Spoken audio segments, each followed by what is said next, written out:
So welcome back to the Barbells, Bikini and Biz podcast. We're in for another guest podcast today with a very good friend of mine and someone who you may know, you may not know.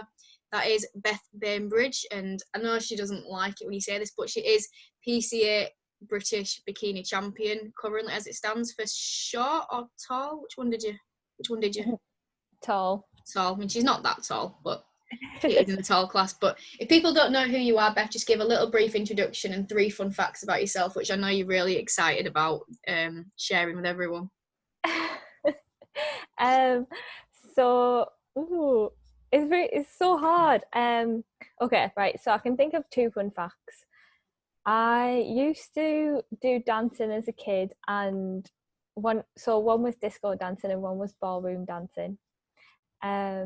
And I also used to do kickboxing when I was younger, and I used to compete in that as well.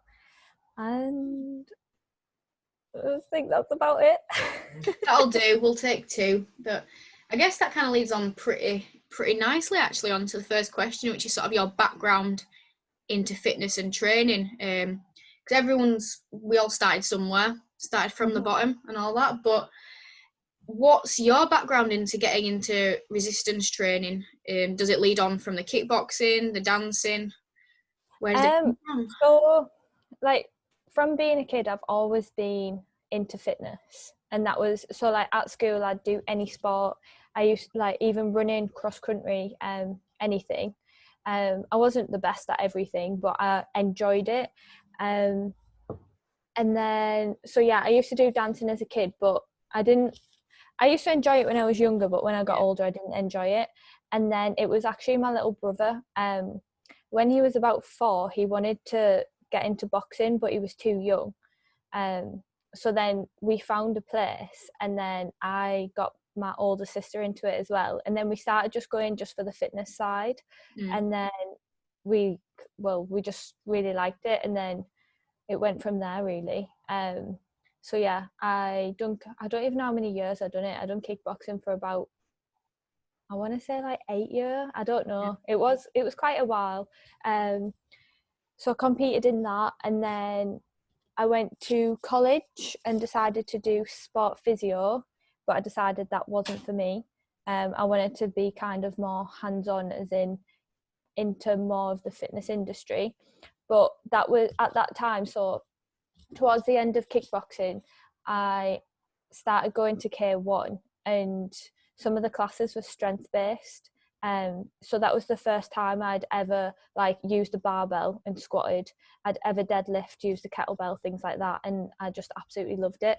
And then I started following this girl. I can't remember what she was called. I want to say Brittany something.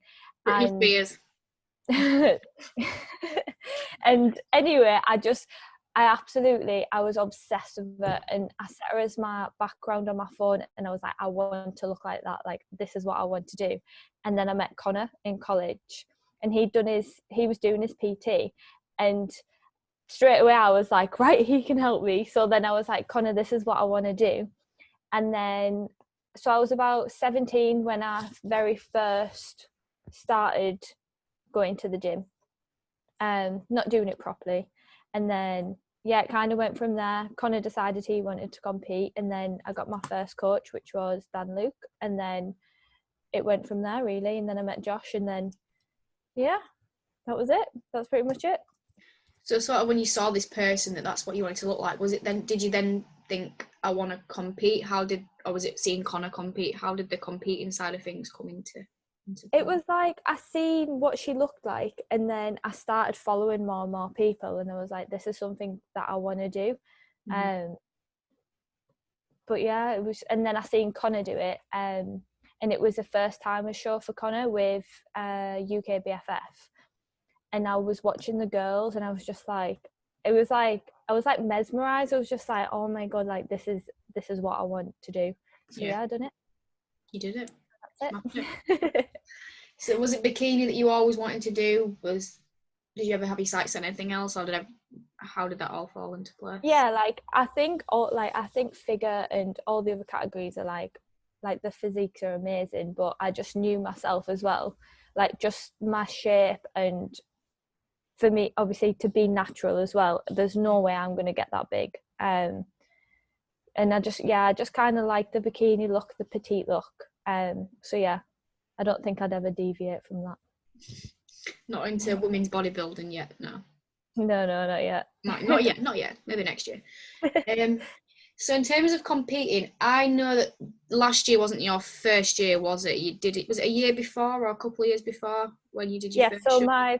my first show was 2018, and I only competed once, and then I'd done the following year as well. Yeah, in 2019. Let's talk about the sort of competing history. Your first show, your first prep. Did you know what you were getting yourself in for? Let's go back to that sort of first.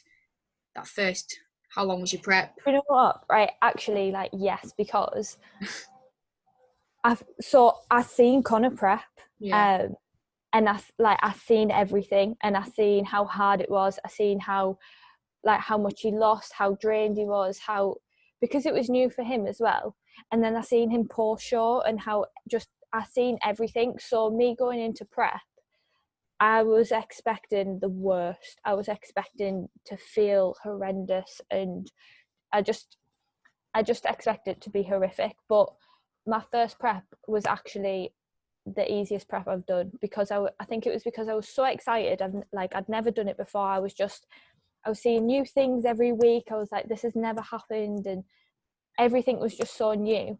I felt fine through my first prep. So my first prep, looking back, there was never, like, don't get me wrong, some days I remember going to bed some days just during the day and things, and like, that's not something I'd ever do, but I was never, and I don't think I struggled through my first prep.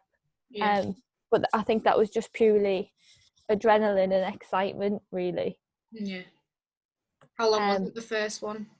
It was only 14 weeks, which isn't too long, to be fair, for a prep. So yeah. What show was that? It was PCA Northeast. I think that's what it's called. It was in Newcastle. How did that go? It was good. I won. It was all right. I just won. I just took first place. So that was 2018. Yeah. So 2019 was the big one. So after coming off stage in 2018, did you then decide you wanted to go again next year? How did that all sort of feel after doing that first show?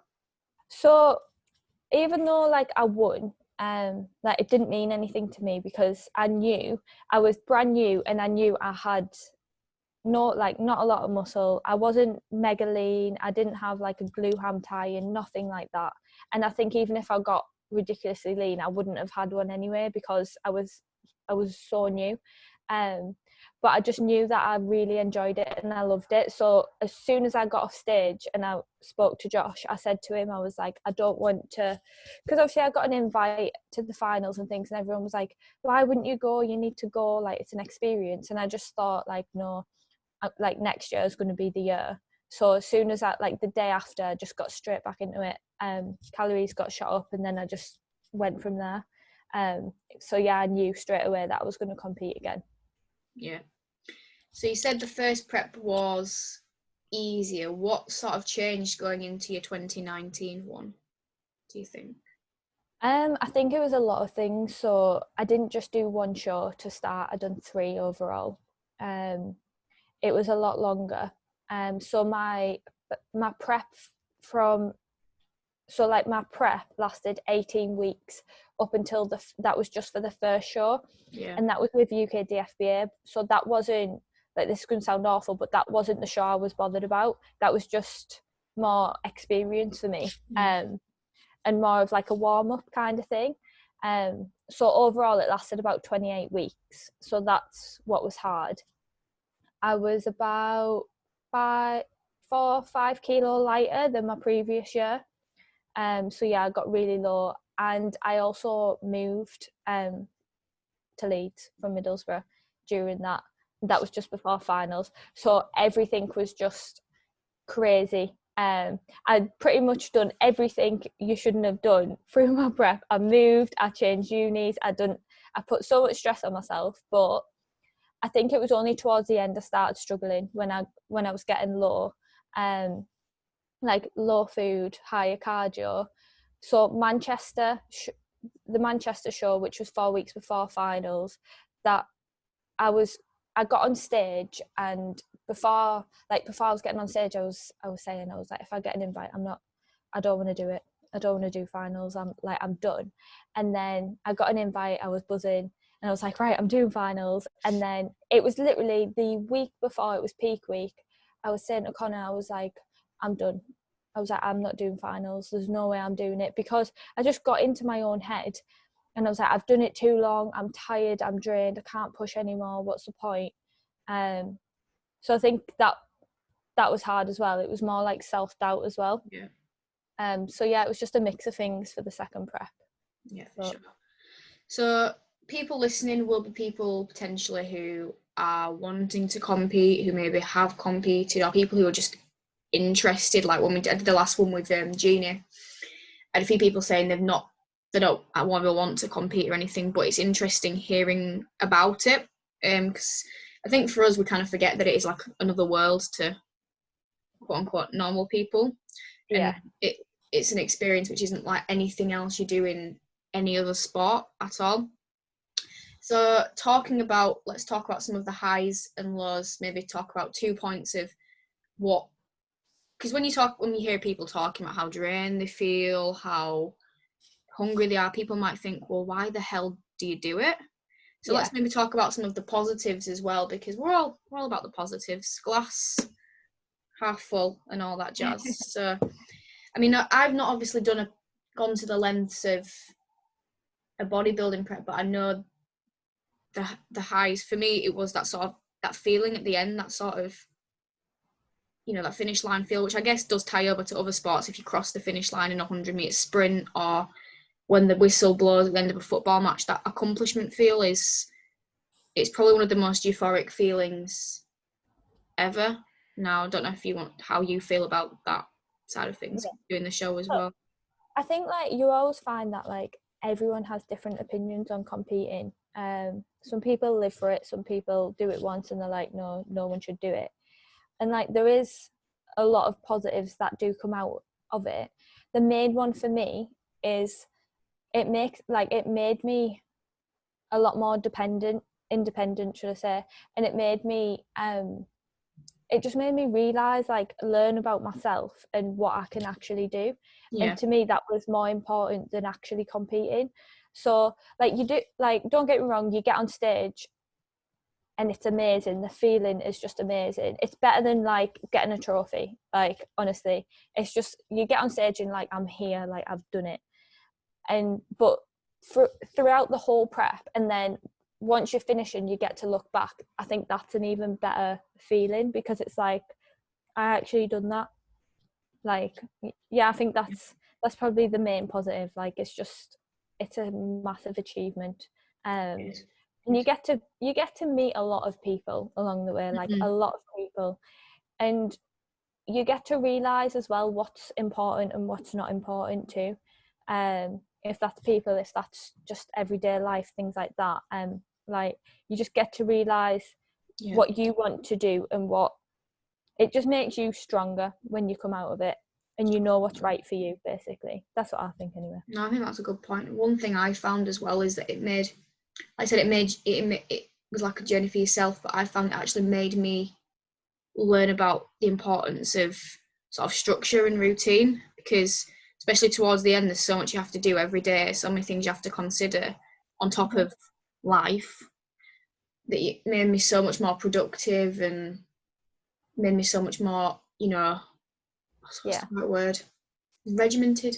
We're just structured with my days and more productive in general, and that's something that has carried over. So I think you're right in saying that there are positives, that you can actually learn life skills. I don't know if that's the right way of putting it. Yeah, I agree. Yeah, because when you're on prep, you kind of leave everything that's not important, which is a selfish thing to do sometimes, but you can't. So you do whatever you need to do to basically get things done, and that'll be not speaking to certain people, not doing certain things, and then once prep is over, you kind of realize you don't need them things to get on in your life, and then it kind of does help you. It just helps you. Yeah, that's not us saying either that if you want to be successful in life and better your life skills, you have to prep to do it, but you don't have to do that.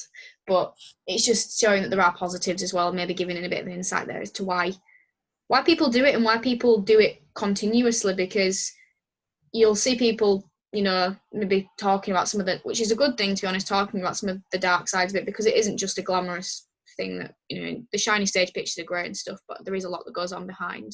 But you'll see people talk about, you know, that they find it really challenging and tough, and then next year they're going again, same thing. And that's, I guess that's why. But let's talk about that shiny day, PCA finals. Because obviously leading up to that week, you were sort of thinking, I don't really want to do this, I can't do this. Sort of, how were you feeling the day before? Were you sort of excited for it then, when you actually got to that day before, and then actually leading into the day itself? Let's talk about it. So the day before I was fine. Like, I'd just gone through like a little blip. Like the week before, I was just having the worst time ever, and obviously it just didn't time well. But the day before I was fine. I remember it. So we just obviously moved, so I was still new to Leeds. And Josh was like, right, I was like, what do I need to buy? He was like, you need to get this, this and this. And one of them included muffins. He was like, you need to buy some muffins. And I was like, what the hell? I was like, muffins? I haven't been muffins in like forever. So anyway, Connor was at work. So I was texting Connor because I was like, Connor, what muffins do I get? I was like, I don't want to like regret the decision. And I couldn't decide. So I went into the city and I was walking around for so long trying to find the perfect muffins. Like, I just couldn't pick them. I was like, do I get lemon? Do I get chocolate? Do I get blueberry? I was like, oh my God, it was the worst decision ever. Can't you remember?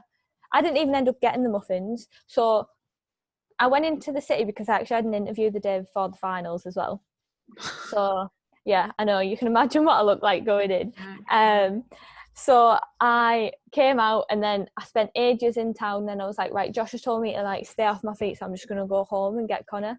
So then Connor ended up like getting my muffins, and then we drove. Yeah, so then when he came home, we drove to Hull, and then we just went into the hotel, and then we just pretty much chilled. But it was really weird because the day before, so every prep for every show was different, and the running up to the show was completely different each time. And this time it was like, so already towards the end of prep for finals, I'd had no cardio after Manchester, so that was 4 weeks. My steps were reduced, my food was increased, and every week I was getting like refeeds at least twice a week, but some of them were like burgers, chips, things like that, and it was madness. And I was like, this is really weird. And the day before finals, I didn't actually have enough food because Josh had given me that much food, and he was like, I had to keep sending pictures, and he was like, right, have this, have that. I remember laying on the bed and Connor recorded me, and I was like, I can't fit anything more in. And I think I ended up having like just over 4,000 calories the night before finals. So then that got in my head the day of finals. I woke up and I was like, I look horrendous. This is awful. Like, what have I done and all this? But then, yeah, throughout the day, I got my makeup and things done, and then I just kind of chilled. But I think the day before and the day of show is always stressy for me. I always think I could be doing this, I could be doing that. So yeah, it was a little bit stressy. A little bit. The muffins caused the most stress. Which ones did you get in the end? Was it a good decision? How bad is this, right? The amount of effort and like the amount of time I was thinking about these muffins and stuff, I can't even remember. I think it was, I want to say strawberry. I can't remember. Yeah, I think it was strawberry and white chocolate. I can't remember, honestly. Was it a good decision in the end? Yeah, because I ended up getting to eat like 3 out of the 4, so. Not bad. How were you feeling that day as well in terms of confidence, in terms of placing? What were your sort of hopes, expectations of that day? So my hopes were top 6. Yeah. I didn't expect to place. The girl who came third, Hannah, I thought she was going to win it hands down. And if you see, like, if you've ever seen like the video of show day, like when they start placing people and people are getting like 5th, 4th, 3rd, you can see me looking at Connor and I'm going like, what the hell? Like, what's going on? Yeah, because I guess I was so confused. Call out, you must have known that you were placing, I guess. Well, no, because I wasn't always centre. I was getting moved a lot. Like, I was getting moved like to the end, to the other end, in the middle, second, back to the end. Like, it was all over. So my head was just like, because normally, you know, and you're like, right, I'm centre, or oh, I'm second, you know. But because I was getting moved to the end and things, I was like, oh my God, like, I'm not even going to get placed. I was wounded. So I was just stood at the back, smile on my face, like, oh, whatever happens, happens. So yeah, I genuinely didn't have a clue for that one, which was nice. As the countdown was going on, when you were looking at Connor, were you thinking, this is like I'm gonna place top 3, or I've not placed? How were you actually feeling as the countdown was going on? No, so as the countdown was going on, I was like, right, at first I was like, oh my God, like I haven't got it. But then when it was getting closer, I started getting excited and like I could feel my heart, and I was like, and I was sweating, and I was like, don't get excited, like, because there's nothing worse if you're excited and then you don't get called. Like, my smile had just dropped. I'm like, don't get excited, just like chill, just chill. And I was like, oh my God. But it was kind of like too good to be true. Like, when they announced it, I was kind of like, what? Yeah. Is this right? So yeah. That was how did you feel? Did it not feel real? Did it not sink in? Did it? I think like it won't ever sink in. Like, I don't wake up and think, oh my God, and I never have. Like, sometimes I look at my trophy and I'm like, hee, like I get a little excited, or I look at pictures. And it, like today when I was driving back from work, I thought, like, I was thinking about like what it'll be about, this podcast, and I was like, oh my God, like this happened.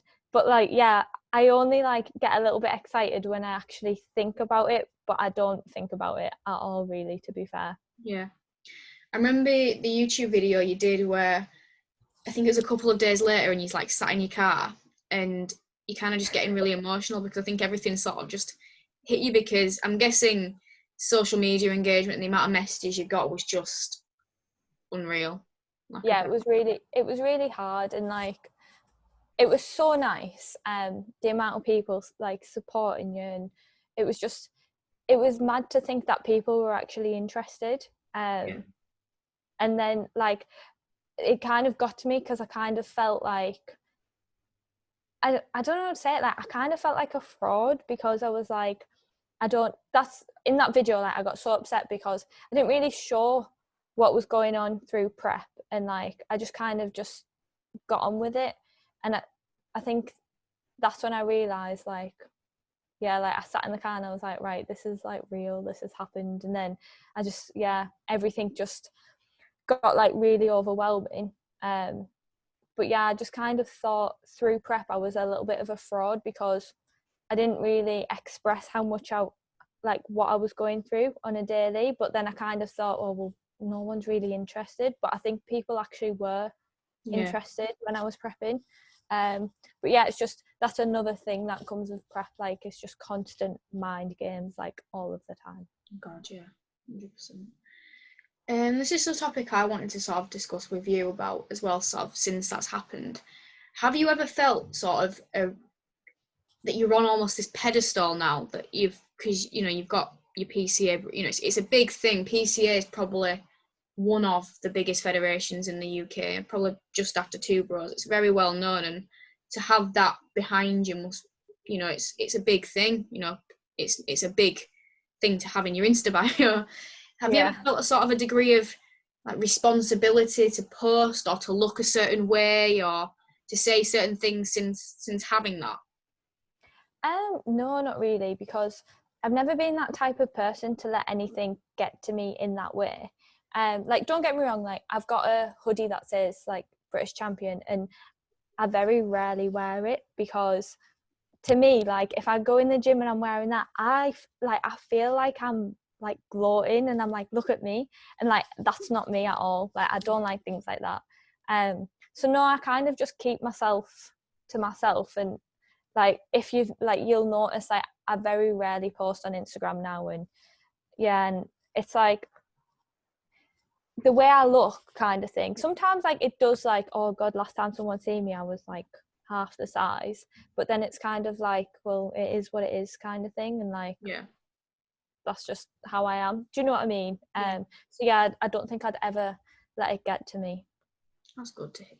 I'm glad. So the people who obviously did follow your journey and stuff, they might be thinking, well, what's the next step for you? And I know we've talked about it in person and stuff, but, and I know maybe you don't have a solid answer yet, but what are your future plans / goals in terms of competing? So this is a hard one, because I don't want to say never, because of how much I enjoyed it, how much it does mean to me. Like I think back and I get like all the feels and I'm like, oh my god. But I just think at this present moment in time, I've got my last year of uni. I finally moved in like with Connor, and there's just so much, and I just think right now isn't the perfect time. And I just think I don't think of it the same as I used to. So like I don't know how to put this across, but like when I very first started, it was like a new world to me, and it was just amazing. I could go to the gym and I could escape it. No one understood, and that was just my thing with Connor. Like no one got it, and I had like friends who competed as well, and now it's just like it's just not the same to me at the minute. So I feel like if I have time away, when I come back, I might get that back. But at the minute, my main goal is just basically to be healthy and be fitter. That's it, really. An all-rounder. An all-rounder. Yeah. So I like that. So we did get a few questions in. They're all pretty much sort of linked to competing. Some I could probably answer as well, some I can't. So the first one was your top 3 favourite lifts in the gym. At the minute, it's a really weird one. I really like front squats, which is really funny because I have never ever been able to squat. Like I'm the person that goes to 90 degrees, that is it, because I can't physically get lower. Where now, like, because I've like worked on it, I actually really enjoy them. So I like front squats. I actually like hip thrusts now as well. Never used to. And I never used to, for the simple reason I hate setting the bar up. It's so much effort. It is effort. But yeah, it is. It's awful. I don't mind them. And I would probably say lat pull down. Lat pull down. Mine probably are pendulum squat. It's horrible, but I love it. Yeah. Lateral raise. I just think you can't beat it. And probably some form of bicep curl. I love a good bicep curl at the moment. Oh no, see, I hate biceps. Oh no. I just hate training them. Love it. Next one, favourite. They've worded it as off-plan meal. Now I know you're not necessarily following maybe a strict diet at the moment, but maybe what do you enjoy to go out and eat, or when you were prepping? So when I was on prep, my favourite thing to eat was either bagels or oats. And now I'm not on prep. I never eat oats. I had them for the first time the other day and I was like, okay, not as interesting as as they were on prep. But now, so now, like, because I'm not really following anything, it's quite hard. So I'd probably say like pizza. I like pizza. Standard. But what topping though? That's the question. So I like cheesy pizza, but I really like ham and pineapple, and I know so many people are going to hate me for saying that. Yeah, but I love it. You're going to get half the people going, yes, queen, and the other going, oh, they're shutting the podcast off now. I'm like, right, get it. Nah. It's really nice. I don't like pineapple. So. I don't know what mine would be. So I don't really do it, but I do like a good sort of like cake, or like, you know, like when I went to the place and got that biscoff slice, that was unreal. Something like that, probably. It's not really a meal though, is it? Pizza again, I guess you can't beat. But I like sort of like a barbecue chicken. That would probably be the go-to. Yeah, I do like barbecue chicken too. Okay, you redeemed yourself now. Oh, interesting one, this one. Your favourite pose? I'm guessing on stage is what's meant by that. I think my side pose. I think. You think? Just because it's the most comfortable. Yeah. And I think that's like my best shape. Well, I don't like my front pose. That's so much effort to do as well. I don't really know what mine is. I'm not really doing them at the moment, so I'm skipping that. I like this one. If you were doing a posing routine, what song would you do it to? Oh, that's really hard. Do you want me to answer first while you think? Yeah, you go first. Yeah, because obviously I considered it this year. I was thinking about it because originally I was going to have to do a posing routine, so it's something that I was contemplating, and I was torn between two sort of different sort of styles. I was torn between sort of more almost like cinematic, dramatic music and making quite a dramatic, emotional one, and then Crazy in Love by Beyonce. And like, a sassy one, so I couldn't decide which route I wanted to go down because I don't know which one would have fit me better, but I never then followed it through because it all got cancelled, so I sort of just put it to the back of my mind. But I don't know. Yeah. I don't know, really. One of those two. It's going to be either or. It's going to be like the most sassy thing you've ever seen in your life, which if you know me is not me, or the most dramatic, emotional, make all the mums cry. Yeah. Hopefully. I think, yeah. I'd probably go for like either an emotional. Right, do you know what? I'd probably choose a Disney, I won't lie. That was what I was thinking. You know, Spirit by Beyonce. That was what I was going to do. That'd make people cry. Just because, can you feel the love tonight? Simply because the song itself is emotional. Yeah. And then if I see people crying just because the song's emotional, I'll think, they're crying because I look so good. So it boosts the ego a bit. Yeah, exactly. Actually, no, I was going to do a Disney one as well, sort of like as a, without getting all emotional and cringy, like memory of my nana, because she loved watching me do all this and stuff, and she was like, that's why I love Disney, because it's just a family thing. So I was going to do, but I wouldn't have done something like, I think of like a funny one, something like, Circle of Life. Oh my god, that'd be emotional, wouldn't it? Jeez.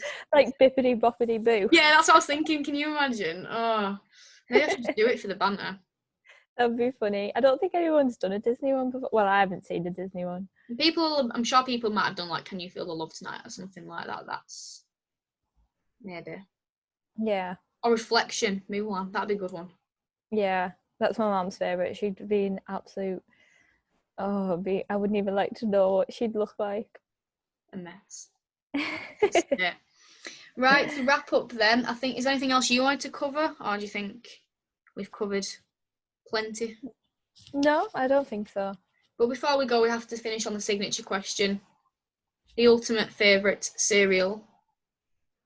Okay. Don't hate me for this. Okay, I'm probably going to hate you for this, aren't I? Can I say two? Go on. Right, I really like Crunchy Nut Cornflakes. Yeah. But my favourite is Marshmallow Mateys. I've not actually had them, but they're so good. I think they it's like a bowl of sugar. Bowl of sugar. Sounds nice. I'm onto a new bowl at the moment now. I'm back onto the post-workout cereal life. I think you can get them B&M. They're called Cinnamon Stars. If you like cinnamon, I would 10 out of 10 recommend them. They've got it's more of a cinnamon taste than like your other normal cinnamon cereal. Like your other cinnamon cereals like that sugary cinnamon donut, cinnamon bun sort of style, whereas this is more of a pure cinnamon. So if you are on the pure cinnamon life, I would highly recommend investing. £2 a box, decent macros. Oh, actually, I need to add another as well. Oh, go on then. The Lion, I don't know what it's called. Lion Bar cereal. Oh god, I'm telling everyone about this. I'm getting everyone. They are amazing, aren't they? It's so good, but the boxes are tiny. They're tiny because they're so small. They just like vanish, don't they? Yeah, they are really good. No, I've got a few people on the hype on that. Yeah. You can only get them in like Morrison's. No, B&M do them. B&M do them. Oh yeah, they do. So if you are listening, and I have mentioned this on previous podcasts, the Lion Bar cereal, and you've still not tried it, get yourself down Actually, no, I've got another favourite one. Let me go get it. Still in my room. I've not managed to open them yet. These from Aldi. Oh, I've not tried them. They are unreal. The problem with them is they're not macro friendly. You know, your fats to carbs ratio is less than ideal, but if you are on like a bulk life or you just don't care, 12 out of 10 would recommend to a friend. But the others are more macro friendly if you are on the macro life. So I'll have to try. I'll have to get back on the cereal hype. oh, do it. It's the best way to be. Anyway, Beth, thank you for your time. I will leave your Instagram in the show notes if people do want to sort of follow you, because I'm sure you do post every now and again, and yeah, why not? More followers and all that jazz. So yeah, why not? See why my not? boring life. Why not? More is more. Thank you for your Thanks time. for having me anyway. No, it's been great, and we'll see you on the next one, guys.